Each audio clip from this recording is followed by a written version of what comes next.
Joint movement against cab বর্তমানে citizenship act amendment এই কমিটির পক্ষ থেকে রাজ্যের মুখ্যমন্ত্রীর সঙ্গে সরকারি বাসভবনে মিলিত হয়েছে।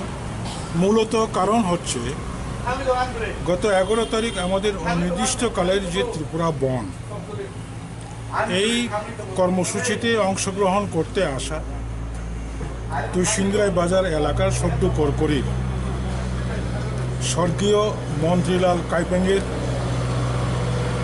পরিবারের একজন সরকারি চাকরি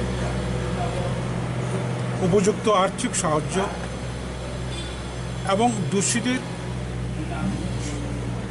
খুঁজে বের করে শাস্তি প্রদান এবং সমগ্র রাজ্যে একটা অংশ আমাদের আন্দোলনকারীর উপর আক্রমণ সংগঠিত করে তারাই পুনরায় আন্দোলনকারীদের বিরুদ্ধে, নেতৃত্বদের বিরুদ্ধে, কর্মচারীদের বিরুদ্ধে একটা মিথ্যা মামলা থানায় এফআইআর করেছে।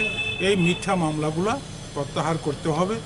যে সমস্ত আন্দোলনকারীরা, পিকেটার্সরা দুষ্কৃতকারীদের দ্বারা আক্রান্ত হয়ে আহত হয়েছে তাদেরকেও আর্থিক সাহায্য, বাড়ি ঘর ভাঙচুর করা হয়েছে তাদেরকেও আর্থিক সাহায্য, এই সমস্ত দাবি নিয়ে আমরা আজকে মুখ্যমন্ত্রীর কাছে একটা মেমোরান্ডাম দিয়েছি।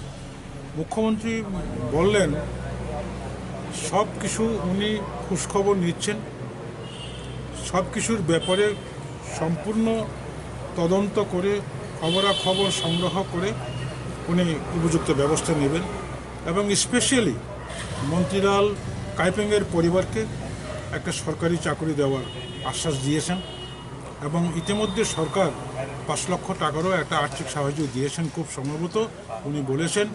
এবং আমরা এই 5 লক্ষ টাকায় মানছি না, আরও অধিক কমপক্ষে 20-25 লক্ষ টাকা এবং সেখানে 50 লক্ষ টাকা চাওয়া হয়েছে।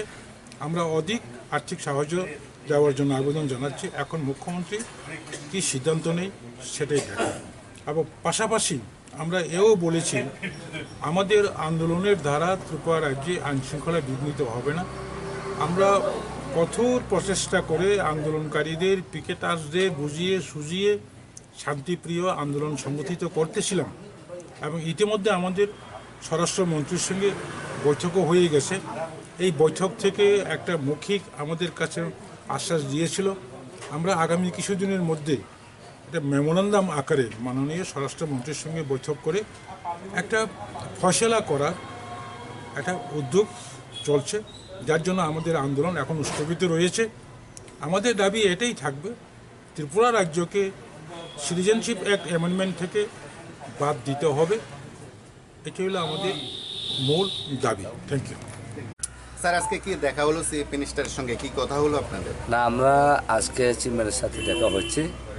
আজকে আমরা ইনডিফিনিট কল অফ করার পরেওই অনেক জায়গাতে কাঞ্চনপুর বিভিন্ন জায়গাতে টেনশনগুলি প্রিভেল হতে আছে, এগুলি আমরা অ্যাড্রেস করতে গেছি আমরা চিফ মিনিস্টারের কাছে, যেটা আমরা মানুষ যেটা কোনো না হয়। আর সবাই আমরা অ্যাপিল করি আগে থেকে, প্রথম থেকে এখন অব্দি আমরা অ্যাপিল করি আমরা যতটুকু প্রটেস্ট গেল পিসফুল হারমোনি গেছি, কিন্তু এটার পরেওই কিছু কিছু পকেটে পার্টিকুলার কাঞ্চনপুরে এটা টেনশন, আর বিশ্রামগঞ্জ, লংথা ভ্যালি আর গন্ডাছড়া, আনন্দবাজার, এগুলি সব পকেটে বিভিন্ন টেনশনে এটা আছে। আর অনেকগুলি ঘটনা হয়েছে, তাহলে এগুলি আমরা ভিজিট করার পরে আর মন্ত্রীলাল কাইপেং ওখানে তো আমরা গেছি, আমরা তো ওখানে আওয়ার পরে তো আমরা ব্রিফিং করছি। তারা দাবি যেটা একটা চাকরি ফ্যামিলিতে আর কম্পেনসেশন যেটা টাকা তারা দাবি করছি, এইগুলি আমরা আজকে প্লেস করতে গেছি। আর যেটা যে জায়গাতে সিচুয়েশন আছে আর হ্যারাসমেন্ট আর ফ্যাব্রিকেটেড যেটা কেসগুলি মানে এলিগেশন যেটা দেওয়া হয়েছে, আমরা প্রচেষ্টা পিসফুল প্রচেষ্টা দেয়, এগুলি সব দেখে করে যেটা তারা জাস্টিস পাও। আর যেটা এগুলি যেটা না ঘটে, আমরা সবাই চাই আমরা শান্তি করে থাকতে। তাহলে এইগুলি আমরা চিফ মিনিস্টার কাছে প্লেস করতে গেছি। কি আশ্বাস দিচ্ছে? আশা দিছি আমরা যতটুক পারি তাড়াতাড়ি আমরা শান্তি আনবো। আর যেটা কালপ্রিট আছে তারা কি অ্যাকশন নেওয়া হবে, আজ পাতা ল আমরা দেখতে আসছি, ইনভেস্টিগেশন চলতে আসি, ওইটাও আমরা আশা দিছি।